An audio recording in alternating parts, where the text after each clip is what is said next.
With the push towards green energy, uranium has become a very sought-after commodity. Fasten your seatbelts, folks, this is going to be a good one. Uranium plays a very important role when it comes to the shift away from fossil fuels towards greener and, well, more sustainable energy sources. As the primary fuel for nuclear power generation, it is absolutely at the forefront of the discussion on clean energy. Nuclear power offers a significant advantage over traditional fossil fuels.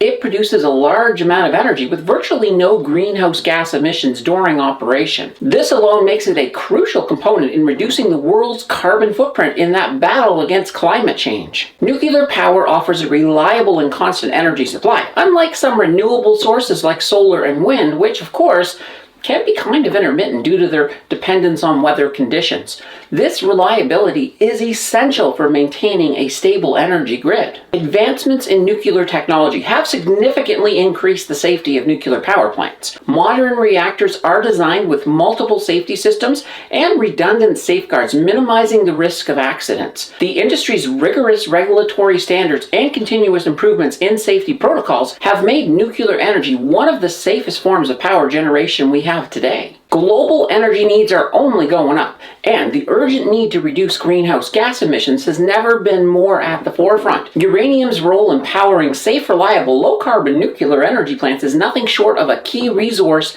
in reaching a greener, more sustainable future. Join today's conversation. Let us know in the comments if you have any exposure to uranium in your portfolio.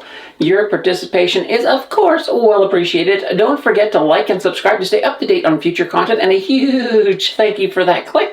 Uranium Royalty Corp is a company very much focused on uranium exposure by investing in various uranium interests. This includes royalties, streams, debt, and equity in uranium companies, as well as holding physical uranium. They have a business model which includes very low overhead, as they benefit from the uranium market without having to be directly involved in the actual mining aspect. As with any investment in natural resources, investing in URC involves considerations of market factors like the supply and demand dynamics of uranium, global energy policies, nuclear energy sentiment, and environmental considerations. The company's performance is very much tied to the uranium market, making it sensitive to changes in uranium prices and the overall health of the nuclear energy industry. With that all being said, we still need to dive into their fundamentals to see if they are a viable investment. Of course, to do that, we will need to once again call on our good old buddy, Mr. Math. As usual, we will start off with a little surface data. Their current value comes in at $4.87, and they do have a market cap of $547.90 million. Their beta is, well, it's a little more volatile than the market average for sure, coming in at 1.74. Their earnings per share come in at 0.01, and they do have a price to earnings ratio of, well, 409.90. With this number being so high, it is really not usable as a comparison metric. So this is one of those times where we're going to actually use the price to sales ratio, which does come in at 18.50. The average amongst their peers, though, is 20.40. This is not bad, as generally a lower price to sales ratio is a better indication that a company is undervalued. When it comes to their price to book ratio, that comes in at 2.30, and their peers do have an average of 3.70. Their return on equity comes in at 0.65%. This is a low ROE, but it's not actually surprising, as URC is a company that only recently became profitable. The surface data is okay, though it doesn't have me as excited as I would like to be.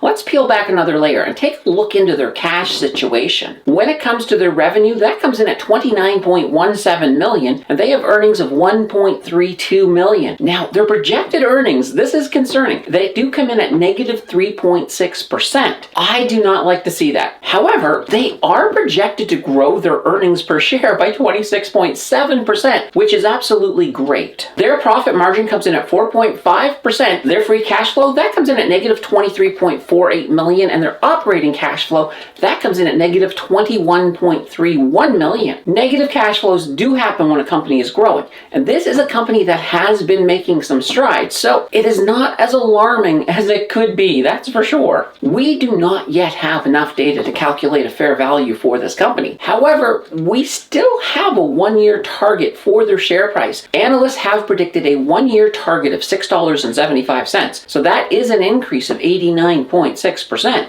That's not too shabby. The cash situation is not bad, but once again, it is not really getting me all revved up for this stock. Let's dive a little deeper and take a look at their returns. When we switch into the returns, we don't have a dividend for this one. They are still in their growth period, so that might happen someday later, but for now, no dividend. When we look at their 3-year, their price rose from $2.29 to $4.87. That is a return on investment of 112.66%. Holy banana bread, that's pretty good. When we look at the 1 year, the price did rise from $3.37 to $4.87, so that gives us a 1 year return on investment of 44.51%. That is, of course, well above the market average. I do like these numbers, and with the movement towards green energy, I can see the potential for them to keep putting up some nice values. So far, I am on the fence with this company, but I do suspect the final layer of this deep dive will change that, as, well, it is a royalty company,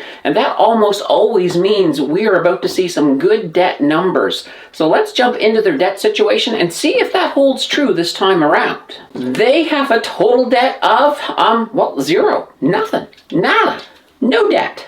You cannot do any better than that, that's for sure. Their total equity, that comes in at $234.25 million. But of course, did I mention the zero debt? That means their debt to equity ratio is also zero. Once again, this is perfect. They do have some cash and cash equivalents, adding up to $68.60 million. We're going to look at their short term. On the short term, they have assets of $188.18 million and liabilities of $972,000. That's absolutely stellar. On the long term, they have assets of $47.05 million and liabilities of, well, nothing. Zero. Zilch. Nada. We've sang this song already. There really is no debt situation, as you kind of need to have debt first to have a situation. This alone makes me very happy in regard to the stock. It is one of the reasons that I love royalty stocks. There's nothing to really not like about their debt. So let's then jump to the big question, which is, well, what is my final verdict? When evaluating the stock, it goes without saying that you do have to take into consideration that this is a company that has only just become profitable, and they are in the beginnings of their growth cycle.